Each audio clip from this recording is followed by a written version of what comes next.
우리 사도신경으로 우리의 신앙을 고백하겠습니다. 전능하사 천지를 만드신 하나님 아버지를 내가 믿사오며 그 외아들 우리 주 예수 그리스도를 믿사오니 이는 성령으로 잉태하사 동정녀 마리아에게 나시고 본디오 빌라도에게 고난을 받으사 십자가에 못 박혀 죽으시고 장사한 지 사흘 만에 죽은 자 가운데서 다시 살아나시며 하늘에 오르사 전능하신 하나님 우편에 앉아 계시다가 저리로서 산자와 죽은 자를 심판하러 오시리라. 성령을 믿사오며 거룩한 공회와 성도가 서로 교통하는 것과 죄를 사하여 주시는 것과 몸이 다시 사는 것과 영원히 사는 것을 믿사옵나이다. 아멘. 찬송가 366장을 함께 찬송하겠습니다.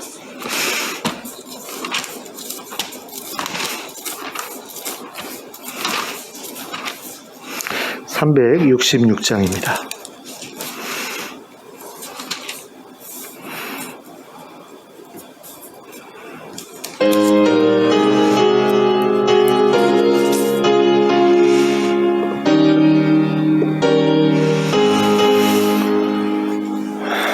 어두운 내 눈 밝히사 진리를 보게 하소서. 진리의 열쇠 내게 주사 참빛을 찾게 하소서. 깊으신 뜻을 알고자 엎드려 기다리오니 내 눈을 뜨게 하소서. 성령이여 막혀진 내 귀 여시사 주님의 귀한 음성을 이 귀로 밝히 들을 때에 내 기쁨 한량 없겠네. 깊으신 뜻을 알고자 엎드려 기다리오니 내 귀를 열어주소서. 성령이여 봉해진 내 입 여시사 복음을 널리 전하고 차가운 내 맘 녹여주사 사랑을 하게 하소서. 깊으신 뜻을 알고자 엎드려 기다리오니 내 입을 열어주소서.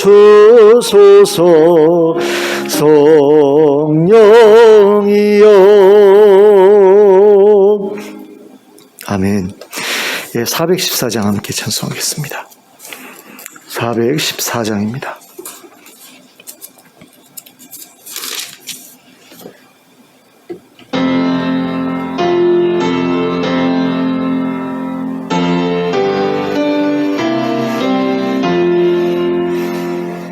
이 세상은 요란하나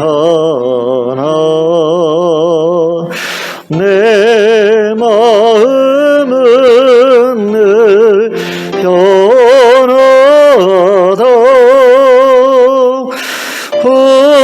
구주의 뜻 준행하니 참 기쁨이 내 것일세. 이 세상은 늘 변하고 험악한 일 참 많으나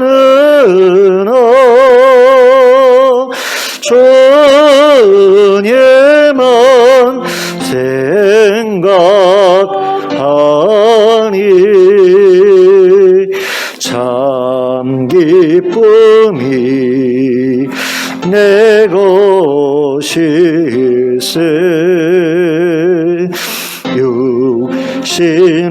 이제는 못 볼 때에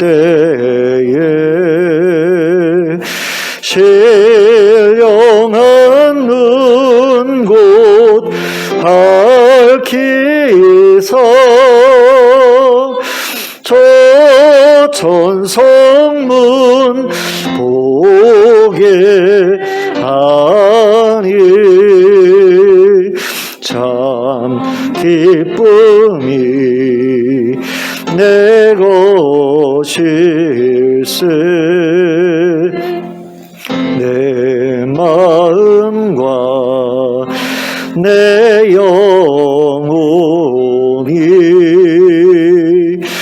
모든 욕심 다 버리고 주 은혜로 성결하니 참 기쁨이 내 것일세. 이 육신의 복락보다 신령한 복도 좋으니 내 맘과 뜻 답하여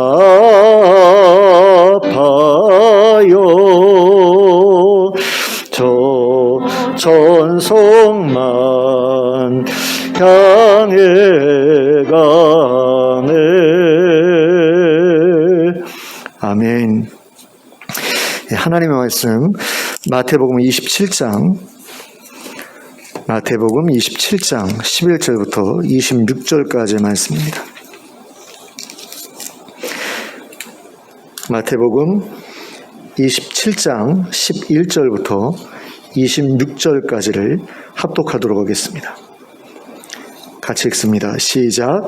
예수께서 총독 앞에 섰음에 총독이 물어 이르되 내가 유대인의 왕이냐? 예수께서 대답하시되 내 말이 옳도다 하시고 대제사장들과 장로들에게 고발을 당하되 아무 대답도 아니하시는지라. 이에 빌라도가 이르되 그들이 너를 쳐서 얼마나 많은 것으로 증언하는지 듣지 못하느냐 하되 한마디도 대답하지 아니하시니 총독이 크게 놀라워하더라. 명절이 되면 총독이 무리의 청원대로 죄수 한 사람을 놓아주는 전례가 있더니 그때 바라바라 하는 유명한 죄수가 있는데 그들이 모였을 때에 빌라도가 물어 이르되 너희는 내가 누구를 너희에게 놓아주기를 원하느냐? 바라바냐 그리스도라 하는 예수냐 하니 이는 그가 그들의 시기로 예수를 넘겨준 줄 알미더라. 총독이 재판석에 앉았을 때에 그의 아내가 사람을 보내 이르되 저 옳은 사람에게 아무 상관도 하지 마옵소서.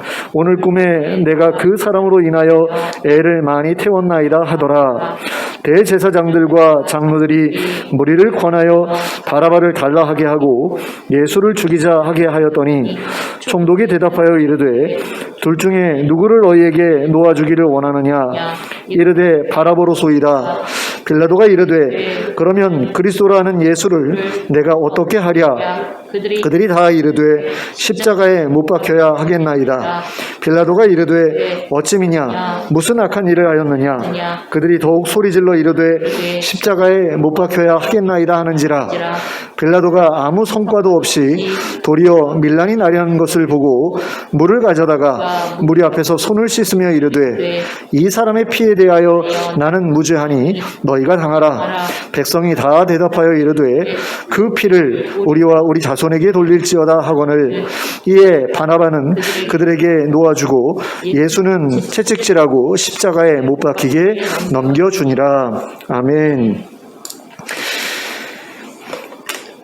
예, 이제 예수님께서 총독 앞에 끌려가서 서게 되었습니다. 그리고 이제 총독은 예수님을 신문하기 시작하죠. 내가 유대인의 왕이냐? 이렇게 신문을 시작을 하는데 이에 대해서 예수님께서는 내 말이 옳도다. 이렇게 대답을 하십니다. 그러니까 너 유대인의 왕 맞아? 라고 물으셨을 때 그래 맞아 라고 대답을 하신 거죠. 그리고 나서 이제 대제사장들과 장로들이 예수님을 계속해서 고발하는 그런 내용이 이어집니다. 근데 이런 그 고발에 대해서 예수님은 아무런 대답도 하지 않으셨다라고 본문은 기록하고 있습니다. 자, 예수님께서 빌라도의 말에 대해서는 대답을 하셨는데 대제사장과 장로들의 고발에 대해서는 아무 대답도 하지 않으셨던 것을 우리가 여기서 보았거든요. 자, 그러면 어떤 질문에 대해서만 대답을 하시고 어떤 질문에 대해서는 대답을 안 하신 것이냐? 자신의 신분을 묻는 질문에는 대답을 하셨고요. 그 외에 거짓 고소에 대해서는 대꾸조차 하지 않으셨죠. 그러니까 자신의 신분을 묻는 질문에 대답하셨던 이유가 무엇이냐라고 했을 때 앞서 말씀드린 것처럼 그것이 복음의 내용이었기 때문입니다. 그러니까 하나님 나라 복음에 있어서 그 나라의 왕이 누군지를 이야기하는 것도 그 복음에 포함되는 거거든요. 그 나라의 왕이 만약에 다윗이다. 다윗이 죽었는데 하나님께서 다시 다윗을 살려가지고 그를 왕으로 삼으신다라고 한다면 그건 복음일까요? 그건 복음이 아니거든요. 근데 하나님의 아들이 그 나라의 왕이 되신다? 그러면 그건 복음이 될 수 있는 거죠. 왜냐하면 하나님의 뜻대로만 행하시는 분이니까. 다윗도 하나님의 뜻대로 나라를 다스리려고 애를 썼지만 그러나 많은 부분에서 실패가 있었잖아요. 실수도 있었고 잘못도 있었고 여러 가지 문제가 있었지 않습니까? 근데 예수님은 하나님의 아들이기 때문에 그 나라의 왕이 되셔도 우리가 안심하고 통치를 받아들일 수 있는 거죠. 만약에 다윗이 예수님 자리에 앉아서 하나님 나라를 다스리게 된다라고 한다면 굉장히 싫을 것 같아요. 왜냐하면 다윗의 그 왕이 된 다음에 타락한 모습을 보면 거의 뭐 박정희 대통령이 궁정동에서 하던 짓거리하고 비슷한 그런 짓거리를 했거든요. 밧세바 붙잡아다가 강간하잖아요. 근데 그게 그런 짓하고 뭐가 달라요? 그러니까 자기가 권력이 있다고 해가지고 여자들 마음대로 끌어다가 나쁜 짓을 하는 그런 통치자다 그러면 그 사람을 왕으로 세우는 것은 딸 가진 부모 입장에서는 누구도 원하지 않는 일일 거예요. 근데 다윗이 만약에 부활했다. 그래서 좀 뭔가 예전하고는 다른 모습으로 나라를 다스릴 거다라고 하더라도 그 사람이라면 조금 만족스럽지 못한 부분이 있죠. 만약에 우리아가 부활을 해가지고 다윗이 다스리는 그 나라에서 자기가 살아가게 된다라고 했을 때 그거는 굉장히 어려운 그런 문제가 되지 않을까라는 생각이 듭니다. 그러니까 그런 부분에 있어서 예수님이 하나님 나라의 복음을 전하셨는데 그 하나님 나라의 복음 가운데에는 내가 앞으로 너희를 다스릴 거다라는 그런 내용까지도 포함되어 있다라는 거죠. 그러므로 복음 전할 기회가 왔는데 복음을 전하지 않는다라는 것은 예수님으로서는 도저히 하실 수 없는 일이기 때문에 너가 유대인의 왕이냐, 너가 새 이스라엘의 왕이냐라고 그런 질문이 던져졌을 때 여기에 대답하지 않으실 수 없으셨다라는 거죠. 그리고 그 외의 질문에 대해서는 대꾸조차 하지 않으시는데요. 그게 자신을 더 불리하게 만들었음에도 불구하고 그렇게 하셨던 것을 봅니다. 그럼 그 이유는 무엇이냐라고 했을 때 예수님은 이미 십자가에서 죽을 준비가 되어 계셨잖아요. 그리고 그들의 거짓 고소에는 상대할 만한 가치가 전혀 없었죠. 만약에 예수님께서 내가 살아나야 되겠다, 어떻게 해서든 살아야 되겠다라고 생각을 하셨으면 그 거짓 고소에 대해서 하나하나 다 대응을 하셨을 거예요. 다 변명을 하시고 자기를 변호하셨을 겁니다. 근데 이미 죽을 각오가 되어 있어요. 그리고 죽을 각오가 되어 있는 사람에게는 다른 것은 별로 문제가 되지 않습니다. 그러니까 죽음을 각오한 사람에게는 많은 것이 하찮아지고 가치 없는 것이 되어버리죠. 하나님 나라를 소망하는 사람에게도 많은 것이 하찮아지고 가치 없는 것이 되어버립니다. 하나님 나라를 소망하는 사람에게는 이 땅에서의 생명 또한 하찮은 것이 될 수밖에 없어요. 그렇다고 해가지고 무가치한 삶이 된다, 이런 이야기는 아닙니다. 그러니까 하나님 나라에서의 삶과 비교했을 때 이 땅에서의 삶이 하찮은 것이 된다라는 거죠. 그렇다고 그 자체가 가치 없다라는 그런 이야기는 아닙니다. 그러므로 우리는 이 땅에서 최선을 다해서 살아가야 합니다. 왜냐하면 이 땅에서 살아가는 그 삶의 그 모습을 통해서 우리가 그 나라에 합당한 사람인지 아닌지를 평가받게 되기 때문입니다. 그렇기 때문에 이 땅에서의 삶도 굉장히 소중하지요. 하지만 하나님 나라의 삶과 비교할 때는 하찮은 것에 불과하다는 사실을 우리가 잊지 않도록 해야 합니다. 그래야만 예수님과 동일한 기준을 가지고 세상의 것들을 중요한 것과 중요하지 않은 것으로 구분할 수 있게 되기 때문입니다. 그러니까 예수님께서 당신의 기준을 가지고 질문의 경중을 판단하셨잖아요. 이 질문은 중요한 질문이니까 내가 대답해야 돼. 근데 저 질문은 중요한 질문이 아니니까 대답할 필요가 없어. 이런 어떤 그 판단의 근거로 삼으셨던 그 기준이 무엇이었느냐라고 했을 때 하나님 나라였다라는 거죠. 하나님 나라 복음에 연결이 되는 것이냐 연결이 되지 않는 것이냐에 따라서 대답하시고 대답하시지 않고를 결정하셨는데, 우리도 그와 같은 기준을 가지고 세상에서 우리가 행하는 일들의 경중을 따져야 된다라는 거죠. 내가 하는 일이 영원히 가치 있는 일인가? 내가 하는 일이 정말 이 땅에서 잠시 이어지다가 끝날 일인가? 이런 것들을 우리가 분별할 수 있어야 된다는 겁니다. 그리고 그런 기준을 가지고 사는 사람이라야 예수님처럼 빌라도와 같은 사람들을 놀라게 할 수가 있습니다. 자, 14절에 보면 한마디도 대답하지 아니하시니 총독이 크게 놀라워하더라. 그러니까 빌라도가 저 사람들이 너를 이렇게 고발하는데 너 왜 가만히 있어? 대답 좀 해봐 라고 그러는데 대답을 안 하셨잖아요. 그랬더니 그게 빌라도를 놀라게 만들었죠. 왜 그렇습니까? 이 사람은 나하고 다르다라고 느낀 거예요. 빌라도 같았으면, 자기 같았으면 이렇게 거짓말로 자기를 고소할 때 가만히 안 있죠. 다 그거에 대해서 하나하나 다 변명할 거 아니에요. 내 원래 뜻은 그런 게 아니고 나는 사실 이렇게 말했고 뭐 이런 식으로 변명을 할 텐데 전혀 그것에 대해서 아무 말도 하지 않아요. 그럼 이건 무슨 얘기입니까?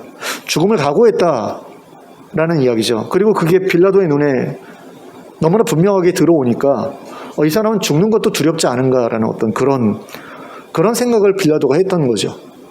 우리 예수 믿는 사람들도 그런 도전을 믿지 않는 사람들한테 줘야 되거든요. 저 사람은 예수를 믿기 때문에 뭔가 다르구나. 나하고는 다르구나. 나 같았으면 이렇게 했을 텐데 저 사람은 그런 거 개의치 않는구나. 이런 어떤 도전이 없으니까 예수 믿는 사람들이 우스워 보이는 거죠. 교회 다니는 놈들이나 나랑 뭐가 달라. 똑같지. 다 똑같은 놈들이지. 라는 그런 이야기밖에 못 듣고 있잖아요. 근데 예수님 시대에는 달랐거든요. 예수님도 다르셨고 예수님을 따르던 제자들의 모습도 오순절 사건 이후로는 달라지잖아요. 죽음에 대해서 별로 두려워하지 않게 되잖아요.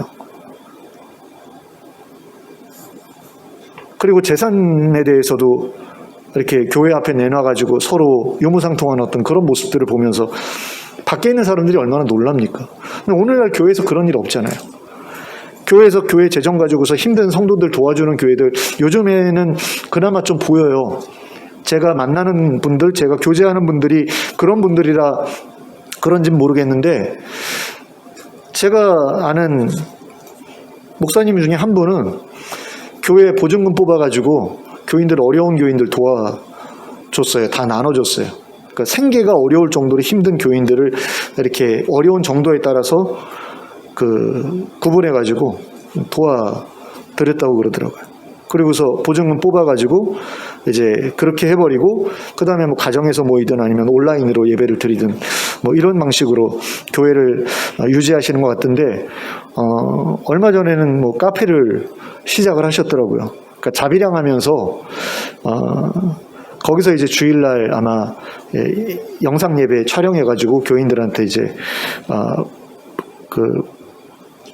뭐 온라인으로 이렇게 예배 실황을 상영하고 그런 식으로 예배하는 것 같더라고요.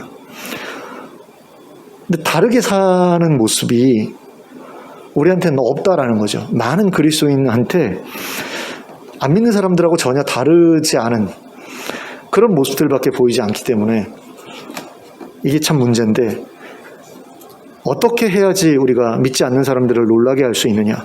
다르다 나하고는 다르구나 하고 그렇게 도전받게 할 수 있느냐라고 했을 때 예수님과 같은 기준을 우리가 가져야 된다. 이 부분에 대해서 우리가 좀 기억했으면 좋겠습니다.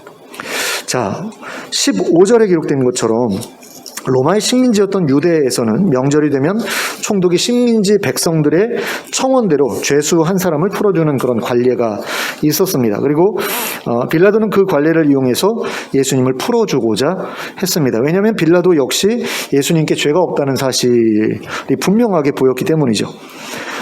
그리고 또 대제사장들과 장로들이 예수님을 시기하고 질투해서 자기에게 넘겼다라는 사실도 알고 있었기 때문입니다. 그런데 본문은 그 외에 또 한 가지의 이유가 있었다라고 소개합니다. 그것은 바로 빌라도의 아내가 예수님을 해치지 말라고 그렇게 특별히 부탁을 했기 때문이죠.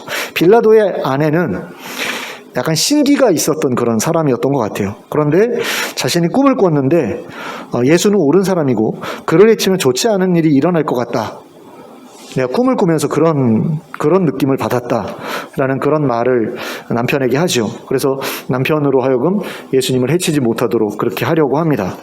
그래서 빌라도는 예수님을 놓아주려고 했습니다. 여러 신을 섬기는 나라였던 로마 출신의 사람답게 아내의 꿈이 신의 계시일지도 모른다라고 생각했기 때문입니다. 그런데 빌라도의 이러한 시도는 계속해서 무리의 반대에 부딪혔습니다. 왜냐하면 대제사장과 장로들이 이러한 일에 대해서까지도 미리 철저하게 준비를 한 상태에서 예수님을 데리고 왔기 때문입니다. 대제사장과 장로들은 자기들의 밑에 있는 사람들에게 빌라도가 명절의 전례에서 누구를 풀어줄까 하고 질문하면 바라바를 풀어달라고 요구하라는 명령을 이미 내려두었던 상태였습니다. 그래서 빌라도가 내가 누구를 풀어주랴 하고 무리에게 물었을 때 그 사람들은 당연하게 바라바를 풀어달라고 요구했습니다. 그리고 빌라도가 그리스도라는 예수를 내가 어떻게 하랴 하고 묻자 그들은 십자가에 못 박으라고 요구합니다. 빌라도는 이러한 대답에 다시금 묻죠. 어째서 그를 죽이라고 하느냐? 그가 무슨 악한 일을 하였느냐? 그러니까 빌라도로서는 도저히 이해가 가지 않는 겁니다. 예수를 죽이라고 해야 될 이유가 없는 거예요. 빌라도가 볼 때는 저 사람들, 대제사장이나 장로들이나 이런 사람들은 시기 질투하는 마음 때문이라고 해도 다른 사람들은 안 그럴 것 같은데 다른 사람들마저도 그렇게 죽이라고 하니까 이해가 안 가는 거죠. 그래서 도대체 무슨 악한 일을 했는데 죽이라고 하는 거냐? 그랬더니 그 사람들은 그에 대해서 전혀 대답하지 않죠. 그리고 그냥 십자가에 못 박으라는 말만 그렇게 소리를 질렀습니다. 그리고 마지막으로 이제 대제사장과 장로들이 예수를 죽이지 않으면, 당신이 예수를 죽이지 않으면 당신은 가이사의 충신이 아니다 라고 이렇게 말하면서 몰아붙이게 되니까 더 이상 이제 빌라도가 예수님을 살리려는 그런 노력을 지속할 수 없게 되죠. 왜냐면은 지금 예수님은 반역죄로 고소당한 거잖아요. 그러니까 가이사 말고는 왕이 없는데 자기가 왕이라고 했으니 이 사람은 반역죄를 지은 거다. 그러니까 죽여야 된다라고 데려왔는데 총독이 이 사람 무죄야 라고 말하면 반역죄를 무죄라고 한 게 되잖아요. 그러니까 어쩔 수 없는 거죠. 저 같았으면 그랬을지도 모르겠어요. 이놈은 미친놈이니까 죽일 필요 없어. 그냥 가둬도. 이렇게 했으면 괜찮았을 것 같은데 굳이 또 이렇게 사람들이 요구하니까 또 십자가에 못 박는 그런, 저는 좀 이해가 가지 않습니다. 어떤 분들은 그런 이야기도 해요. 지금 사실 예수님을 죽인 책임은 빌라도에게 있는데 굳이 빌라도의 책임이 아니라고 이야기하려는 어떤 그런 분위기가 이 마태복음에 있다라는 거죠. 근데 이 마태복음에서 마태라는 사람이 이 복음서를 기록하면서 로마인들한테 어떤 그 책임을, 예수님 죽인 책임을 주지 않으려고 했던, 책임을 이렇게 넘기려 하지 않으려 했던 이유를 어떤 분들은 그렇게 생각을 하더라고요. 뭐냐면 로마인들도 이제 예수님을 믿기 시작하고 그러던 차에 예수님 죽인 게 로마인이다, 로마인 나쁜 사람들이다 라고 복음서에 기록해 놓으면 이 마태가 적은 복음서를 보면서 로마 사람들이 그리스도를 믿기로 하는 그런 일이 방해가 되잖아요. 방해를 받게 되잖아요. 그러니까 로마 사람들은 죄 없어. 이렇게 기록해서 로마 사람들도 예수님을 믿게 하려고. 그래서 뭐 예수님 돌아가신 다음에 백부장이 저 사람은 진짜 하나님의 아들이었도다 뭐 이렇게 말했다라고 기록한 것도 그 로마 사람들로 하여금 예수님 믿게 만들려고 그렇게 한 거다, 이렇게 이야기하는 사람들도 있습니다. 근데 제가 생각할 때도 약간 그런 어떤 그런 그 의도가 없지는 않다라는 그런 느낌이 들거든요. 어쨌든 자신이 가이사의 충신이 아니고 반역에 대해서 이렇게 옹호한다, 이런 그 누명을 자기가 쓰게 될 것 같으니까 완전히 손을 떼버립니다. 그리고 사람들 앞에서 손을 씻으면서 이렇게 말하죠. 이 사람의 죄에 대하여 나는 무지하니 너희가 당하라. 왜 이렇게 했을까요? 자기 아내가 어떤 그 신기 있는 그런 아내가 어떤 계시를 받은 거잖아요. 말하자면 신적인 어떤 계시를 받은 거거든요. 이 사람 해치면 안 좋은 일이 닥칠 거야. 근데 어쩔 수 없이 지금 죽여야 되는 그런 입장이 된 거예요. 왜냐하면 자기가 예수를 죽이지 않으려고 했다가는 잘못하면 자기도 한패로 이렇게 몰릴 수 있는 그런 어려움이 있었기 때문에 거기에 말리고 싶지 않았던 거죠. 그래가지고는 이제 나는 책임 없다라는 것을 공식화하고 싶었던 거예요. 그래야지 자기 아내에게 꿈을 꾸게 한 그 신이 어떤 신이든 간에 자신이 책임 없다라고 그렇게 양해하고 넘어가 줄 거라고 그렇게 생각을 했던 거죠. 그래서 이런 질문을, 이런 이야기를 했을 때 나는 이 사람 피해에 대해서 나는 무지하다. 너희가 당하라. 그랬을 때 사람들이 이제 그 피를 우리 자손들에게 돌리라 이렇게 말함으로써 빌라도가 원하는 대로 자신의 책임이 유대인들에게 넘어가게 되죠. 그래서 결국 빌라도는 바라바를 사람들에게 풀어주고 예수님은 채찍질하고 십자가에 못 박히게 넘겨줍니다. 자, 바라바를 내어달라라고 말하라고 했어요. 그런데 사실 예수님과 함께 십자가에 못 박힌 죄수가 몇 명이 더 있죠? 2명이 더 있습니다. 그 2명과 바라바, 그래가지고 전부 3명이 함께 있었을 거란 말이에요. 3명의 죄수가 있는데 왜 바라바를 풀어주라고 했을까? 왜 대제사장과 장로들이 자기 아랫사람들한테 바라바를 풀어달라고 요구해라 라고 했을까?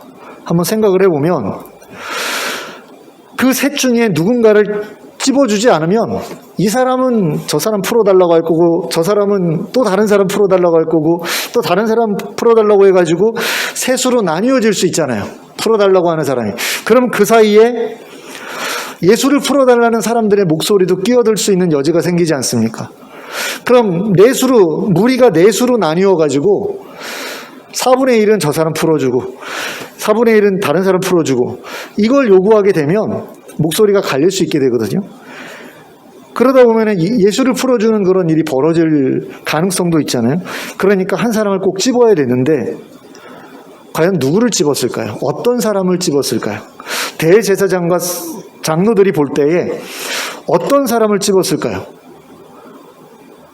그 사람을 풀어달라고 했을 때 사람들이 저 사람 정도면 괜찮아 라고 생각할 만한 그런 사람을 풀어달라고 했겠죠.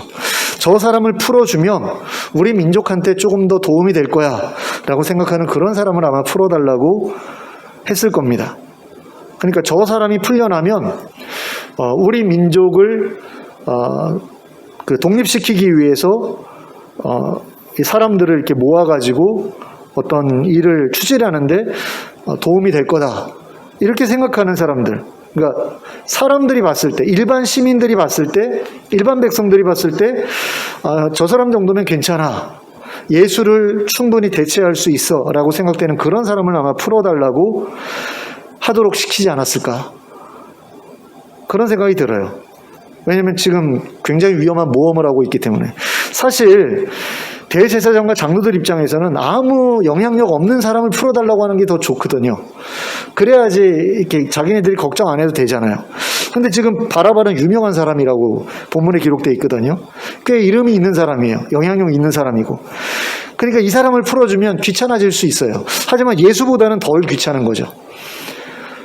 그리고 이 사람 정도는 풀어달라고 해야지 예수를 죽여도 사람들이 그렇게 불만을 갖지 않을 것 같은 그런 느낌이 드는, 그 정도로 이 사람이 지명도가 있었다라는 거죠. 그래서 결국에는 이제 바라바를 풀어달라고 요청하는 그것에 대해서 사람들의 마음이 이렇게 일치가 됐죠. 대제사장과 장로들의 마음이 일치가 돼서 그 사람을 이제 낙점을 한 겁니다. 그리고 자기 밑에 있는 사람들한테 그 사람을 풀어달라고 하라고 그렇게 시켰는데, 이 사람들을 우리는 이런 식으로 생각해요. 대제사장과 장로들의 명령에 어쩔 수 없이 따랐던 사람들이다, 이렇게 생각하는 사람들이 있습니다. 근데 사실은 아니었을 가능성이 더 크지 않나라는 생각이 듭니다. 이 사람들은 대제사장과 장로들의 밑에서 일하는 것으로 생계를 이어나가던 사람들이었거든요.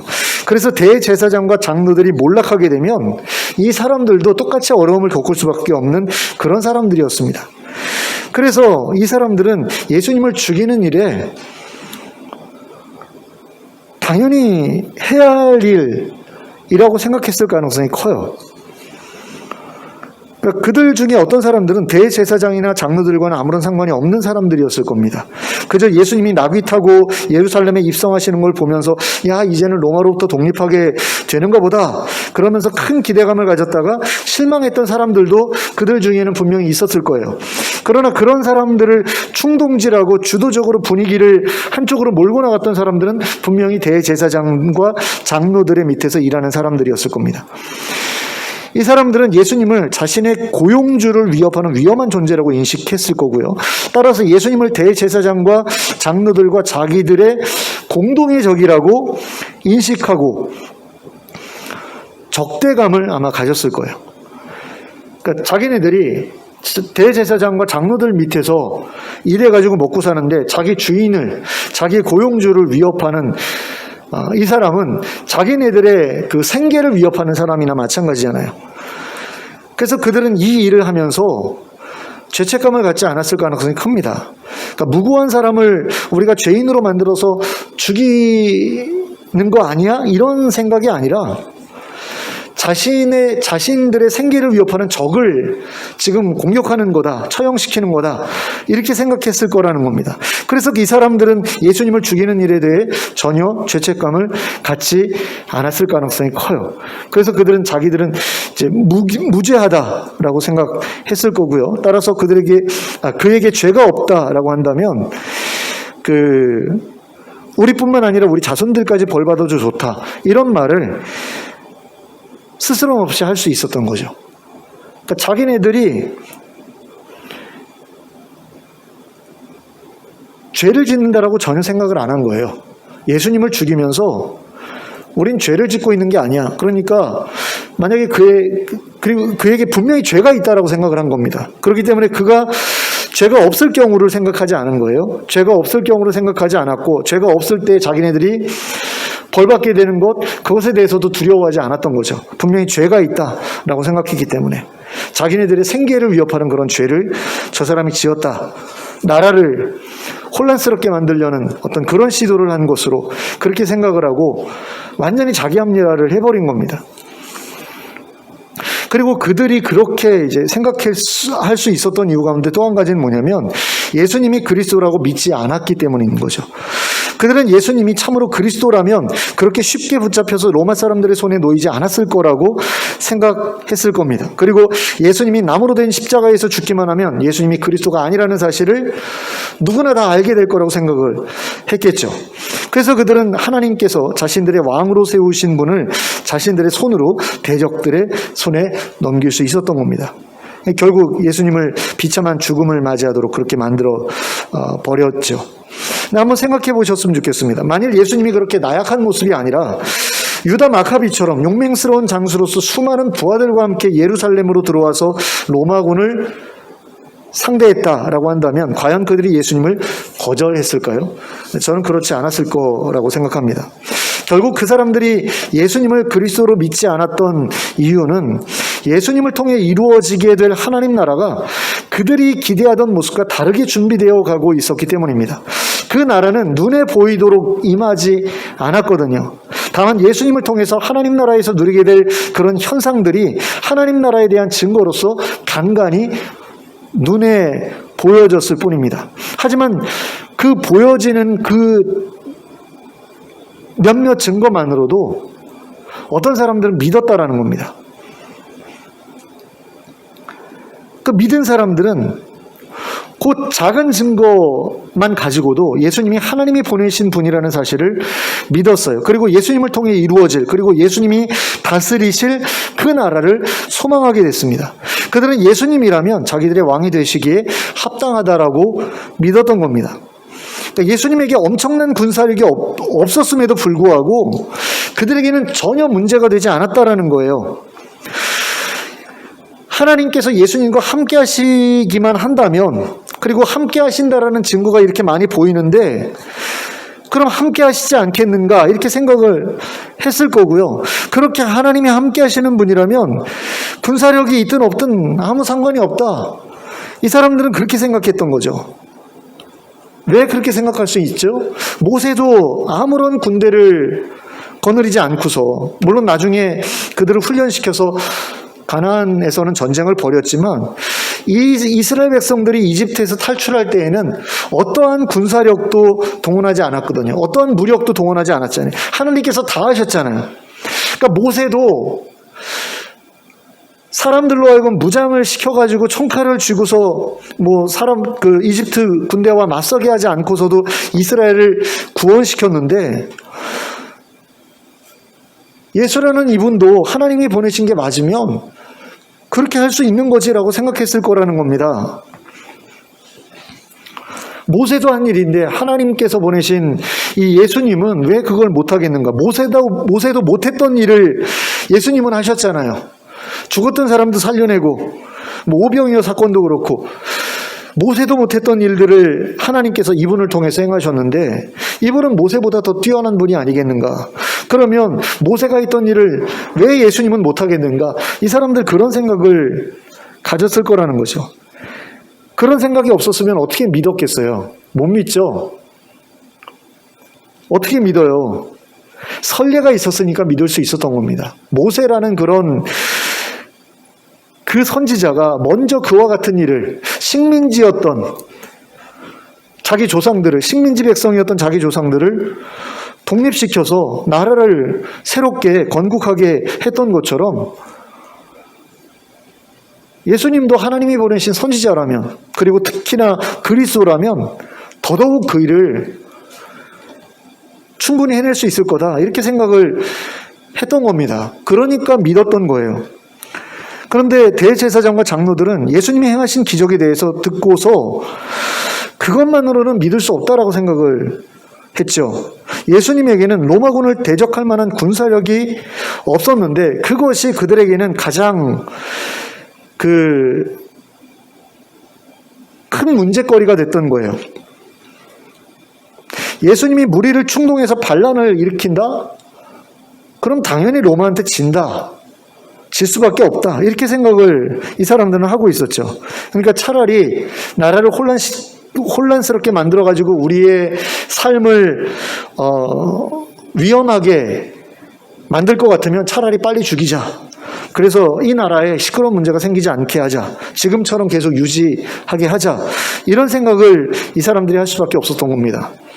만약에 유다 마카비처럼 예수님께서 군대를 이끌고 예루살렘으로 왔다? 그럼 대제사장과 장로들은 가장 먼저 예수님을 영접해서 예수님 머리에 기름을 부었을 거예요. 근데 군대가 없었거든요. 예수님이 군대를 이끌고 오지 않았거든요. 그냥 무장도 안 한 그런 사람들을 이렇게 이끌고 입성을 하긴 했는데, 숫자로는 충분히 로마와 싸워서 이길 수 있죠. 로마 군대가 그 당시에 예루살렘에 주둔시켰던 군대의 숫자가 그렇게 많지 않다고 그러거든요. 많지 않았다고 그러거든요. 그러니까 일반 시민들이라고 해도 농기구 같은 거 가지고 가서 상대를 하면 충분히 물리치고도 남음이 있다. 그래도 그래요. 숫자적인 비율로 보면. 근데 문제는 이제 그 다음이 문제죠. 가버나움에서 이제 올 거고, 또 이렇게 가이사리아에서도 올 거고, 그 다음에 그 다른 나라, 옆에 있는 다른 나라에 있는 그런 군대도 올 거고, 그렇게 되면은 끝장날 거다라고 생각할 수밖에 없잖아요. 그러니까 뭔가 눈에 보이는 어떤 군대가 있었으면 믿었을지도 모를 텐데 그런 게 아니었기 때문에 거절할 수밖에 없었다라는 겁니다. 그리고 이 사람들이 이제 예수님을 죽이려고 이렇게 결정하고서 자신들의 그 생각이 틀리지 않았다라는 것을 이제 아마 빨리 확인하고 싶었겠죠. 그래서 예수님을 로마군의 손에 넘겨줌으로써 예수님이 얼마나 무능력한 그런 존재인지, 무기력한 존재인지를 증명받고 싶었을 것 같아요. 그래서 아주 급하게 이제 예수님을 십자가에 못 박아 죽이려고 하죠. 근데 저는 빌라도가 왜 예수님을 굳이 이때 죽였을까 이런 생각이 들어요. 그러니까 바라바나 다른 사람들은 좀 잡힌 지 오래된 사람들 아니에요. 그러니까 그 사람들 먼저 죽이고 예수님 나중에 죽여도 되는데 굳이 왜 이때 그렇게 급하게 몰려가지고 죽였을까? 결국에는 이제 대제사장과 장로들이 계속해서 이제 압박을 가하니까 어쩔 수 없이 그렇게 된 건 알겠는 게 뭐 좀 더 살려둘 수도 있지 않았을까? 오랫동안 감금만 해둬도 대제사장이나 장로들은 뭐 별로 불만 갖지 않을 수 있지 않았을까? 이런 생각도 드는데 뭐 너무 급하게 이렇게 했던 걸 보면 이 대제사장과 장로들 입장에서는 빨리빨리 죽여야 안심이 되겠다, 마음이 놓이겠다 이런 생각을 갖고 있었던 것 같아요. 그리고 예수라는 사람의 그 영향력이 더 크게 확장되는 것에 대해서 경계했고 또 그 다음에 추종자들이 모여서 동기를 일으키면 애써서 붙잡아가지고 넘겨준 그런 의미가 없잖아요. 그러니까 결국에는 모든 어떤 그런 그 혼란의 씨앗을 제거하기 위한 어떤 그런 수단이었기 때문에 그렇게 급하게 일을 처리했다. 이렇게 볼 수 있을 것 같습니다. 그리고 이런 그 대제사장의 그런 모습, 대제사장과 장로들의 모습을 보면서 그런 생각이 들어요. 뭐냐면, 모세가 이집트 사람들의 손에서 이스라엘 백성을 구원하기 위해서 이집트 사람 하나를 죽이지 않습니까? 근데 그것이 아무에게도 알려지지 않았을 거라고 생각을 모세는 했죠. 왜냐하면 그 사람을 죽이고 그 이집트 사람을 죽이고 구원받은 그 사람이 자기를 위해서 자기가 해준 그 일에 대해서 고맙게 생각하고 침묵할 거라고 생각을 했는데 결국 이게 소문이 나잖아요. 그래가지고 결국에는 모세가 도망칠 수밖에 없는 일이 벌어지지 않습니까? 그러니까 이런 일이, 비슷한 일이 예수님한테도 일어났던 거라고 그렇게 생각해 볼 수 있다라는 거죠. 그러니까 자기네들이 뒤집어 쓸 수 있잖아요. 이집트 사람이 지금 누군가의 손에 죽었어요. 그래서 어떤 사람은 살아났어요. 하지만 이 사람의 시체가 발견되고 그 다음에 누가 죽였는지를 찾아내기 위해서는 어마어마한 그런 어떤 그 수색과 또는 그 고문과 이런 것들이 벌어질 게 분명하지 않습니까? 그러니까 그 피해를 자기네들이 겪게 될 것을 이 사람들은 두려워했던 거죠. 그러니까 모세를 팔아 넘겨야만 했던 거예요. 그러니까 모세가 이 사람을 살려줬으니까 고맙기는 한데 만약에 모세가 죽였다라는 게 드러나지 않으면 다른 동족들이, 수많은 동족들이 그 범인이 잡힐 때까지 고초를 겪을 수 있잖아요. 그러니까 우리는 피해보기 싫다라는 거죠. 그래서 팔아 넘긴 거 아닙니까? 근데 그와 같은 일이 벌어진 거예요. 그런데 그때의 모세는 자기 뜻대로 그 일을 했던 거잖아요. 하나님께서 명령하셔가지고 그 일을 한 게 아니잖아요. 내가 볼 때 저놈을 죽여야 되겠다 이렇게 생각해서 자기 멋대로 죽였다가 이런 일을 겪은 거 아닙니까? 동족들한테 팔린 거잖아요. 근데 예수님은 하나님의 뜻대로 일하고 있지 않았습니까? 그러므로 예수님을 팔아 넘긴 행위는 모세가 자기 멋대로 하다가 팔아 넘겨진 거하고는 다른 그런 일이라는 거죠. 예수님을 팔아넘긴 사람들의 행위는 하나님께서 모세를 통해서 놀라운 기적을 행하고 계셨음에도 불구하고 모세를 대적했던 그 사람들의 행위와 똑같은 행위였다, 이렇게 볼 수 있다는 겁니다.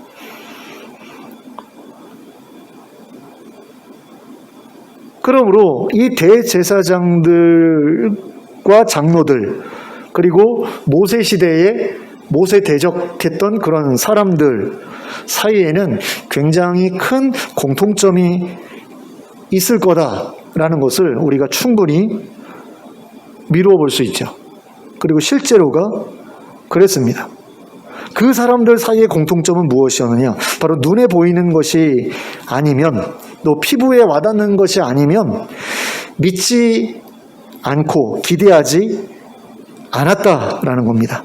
그러니까 현재의 삶에, 자신이 지금 현재 살아가고 있는 자신의 삶에 분명한 어떤 도움이 되지 않으면 이건 하나님 뜻이 아니다, 이 사람들은 그렇게 생각을 했던 거죠. 그러니까 하나님의 뜻인지 아닌지를 분별하는 기준이 눈에 보이는 것, 피부에 와닿는 것, 그것뿐이었다라는 겁니다. 그것 외에는 하나님의 뜻을 분별할 수 있는 어떤 기준이 이 사람들에게 존재하지 않았다라는 그런 이야기죠. 근데 오늘날의 기독교인들 중에도 이런 사람들이 적지 않습니다. 그러니까 눈에 뭔가가 보여야지만 믿는 사람들이 있어요. 근데 한두 번 보는 것 가지고는 만족이 안 되는 거죠. 그러니까 이 사람들이 예수를 믿겠다라고 했을 때에는 적어도 한두 번은 뭔가를 봤기 때문에 지금 믿게 된 거거든요. 근데 문제는 뭐냐면 한두 번 본 것 때문에 믿기로 했는데 부터 그게 안 보이면 못 믿겠는 거예요. 그러니까 늘 기적이 일어나야 되는 겁니다. 이 사람들 눈에는 늘 좋은 일이 일어나야 돼요. 자기를 위해서 하나님께서 일하시는 게 늘 눈에 보여야지만 하나님 계신다라고 생각을 하지, 그런 일이 일어나지 않으면 하나님 안 계실지도 몰라, 이렇게 바로 그냥 의심하는 그런 상태로 돌아선다라는 겁니다. 하나님 나라의 표적을 한두 번 본 거 가지고는 만족하지 못하는 거예요. 계속 봐야 되는 겁니다. 근데 계속 보기 위해서는 어떻게 돼야 돼요? 이 땅이 하나님 나라처럼 되어야 되죠. 이 땅이 하나님 나라가 되어야 됩니다. 이 땅이 하나님 나라가 되어서 자신에게 아무 문제도 일어나지 않아야 돼요. 자신에게 어떤 어려움도 찾아오지 않아야 됩니다. 그렇게 해줄 수 있어야지 진짜 하나님이라고 믿을 수 있다라는 거예요.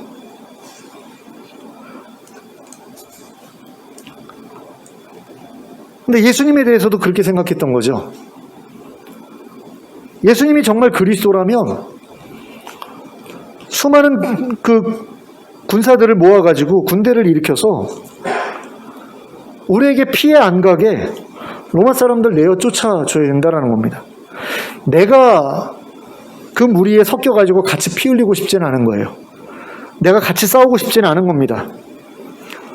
그냥 당신들이 싸워가지고 우리한테 하나님 나라를 주면 당신은 메시아로 인정할게, 이런 거죠. 그러니까 이 사람들이 믿었던 것은 하나님의 약속이 아니었다라는 겁니다. 이 사람들이 믿었던 것은 하나님도 사실은 아니었죠. 이 사람들이 믿었던 건 오직 한 가지입니다. 뭐냐면 자신들에게 일어나는 좋은 일, 자신들의 눈앞에서 일어나는 어떤 좋은 일, 이 사람들은 그걸 하나님이라고 믿은 거예요. 그게 있어야 하나님이 자신들과 함께 하신다라고 믿었던 겁니다. 그러니까 이 사람들에게는 좋은 일이 하나님인 거지, 인격적으로 홀로 존재하시는 그 하나님이 계시다, 그걸 믿었던 게 아니라는 거죠. 그렇기 때문에 이것은 믿음이 아닙니다. 많은 사람들이 이렇게 믿습니다. 나한테 좋은 일이 일어나면 하나님은 계신 거. 그럼 이 사람들에게 하나님은 좋은 일인 거지 다른 게 아닌 거죠. 많은 사람들이 그렇게 믿어요. 많은 기독교인들이. 근데 이런 사람들이 예수님을 십자가에 못 박는 그런 사람들이다 라는 사실을 우리가 기억할 필요가 있습니다. 예수님을 십자가에 못 박았던 사람들이 바로 그런 사람들이었다. 모세를 이집트 사람들한테 팔아넘겼던 그 사람들이 예수님을 로마 사람들한테 팔아넘겼던 그 사람들과 전혀 다르지 않은 그런 존재였고, 그런 사람들의 공통점은 자신들에게 피해가 와서는 안 된다라는 거예요. 예수를 믿는 것이, 하나님을 믿는 것이 자신에게 피해가 되어서는 안 된다라는 거예요. 그리고 자신을 위해서 항상 좋은 일만 일어나야 된다라는 겁니다. 그런 마음 가지고 살아가면 예수님 팔아먹을 수밖에 없습니다. 환난과 핍박이 찾아올 때 예수님 팔아먹을 수밖에 없고, 예수님에 대한 믿음을 접을 수밖에 없고, 손해 안 보기 위해서 교회와 거리를 둘 수밖에 없습니다. 그런 믿음을 가지고 살아가는 사람들이 나중에 하나님 나라에 들어간다? 절대로 하나님께서 그 일을 허락하시지 않으실 겁니다. 그렇기 때문에 우리에게는 예수님께서 사람들을 놀라게 했던 것과 같은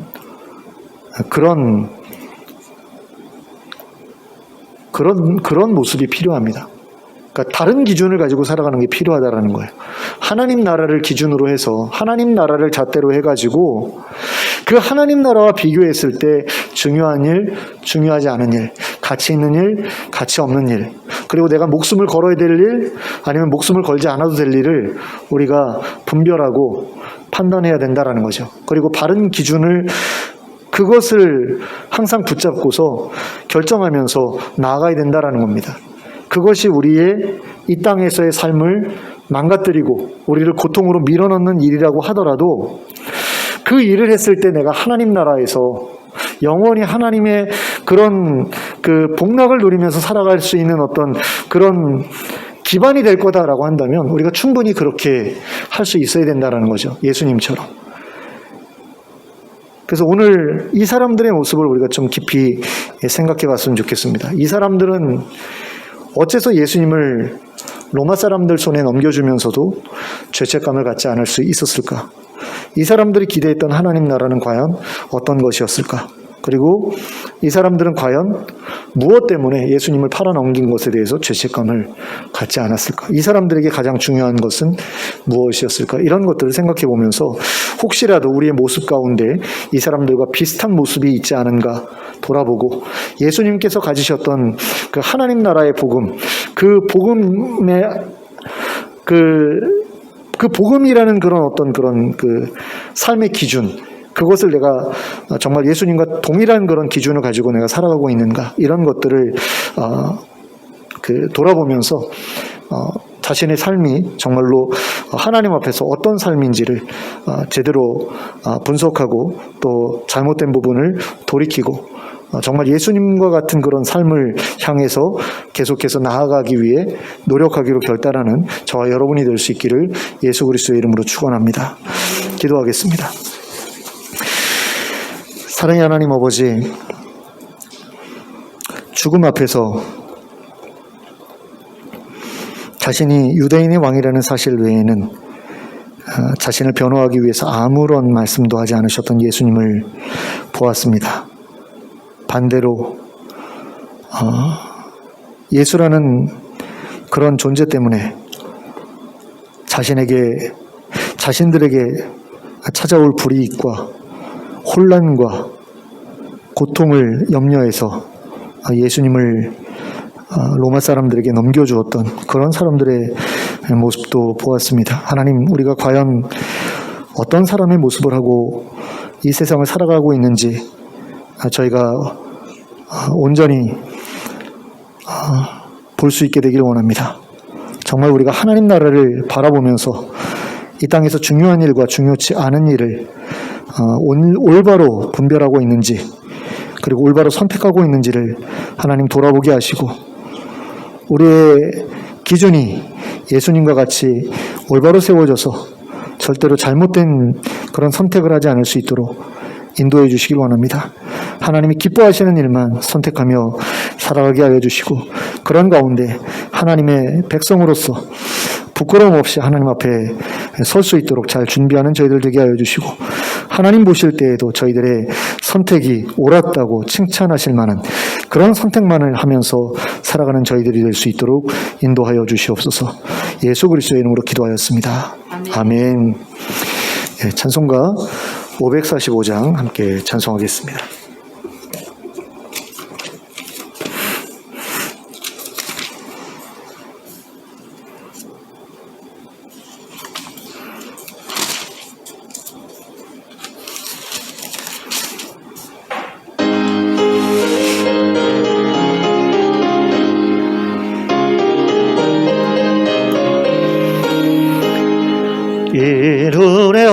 증거하니 배워도 믿음만을 가지고 손을 걸으며 이 귀에 아무 소리 아니 들려도 하나님의 약속 위에 서리라. 걸어가세 믿음 위에 서서 나가세 나가세 의심 버리고 걸어가세 믿음 위에 서서 눈과 귀에 아무 증거 없어도 이 눈에 보기에는 어떠하든지 이미 얻은 증거대로 늘 믿으며 이 맘에 의심 없이 살아갈 때에 우리 소원 주 안에서 이루리. 걸어가세 믿음 위에 서서 나가세 나가세 의심 버리고 걸어가세 믿음 위에 서서 눈과 귀에 아무 증거 없어도 주님의 거룩함을 두고 맹세한 주 하나님 아버지는 참 미쁘다. 그 귀한 모든 약속 믿는 자에게 능치 못할 무슨 일이 있을까.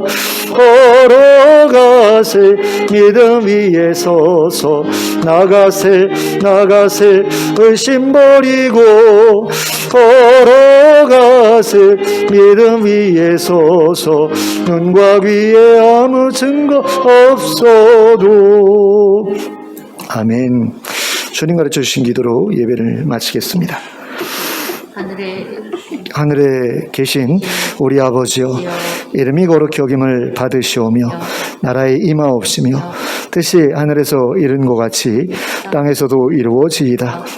오늘날 우리에게 일용할 양식을 주시옵고 우리가 우리에게 죄 지은 자를 사하여 준 것 같이 우리의 죄를 사하여 주시옵고 우리를 시험에 들게 하지 마시옵고 다만 악에서 구하시옵소서.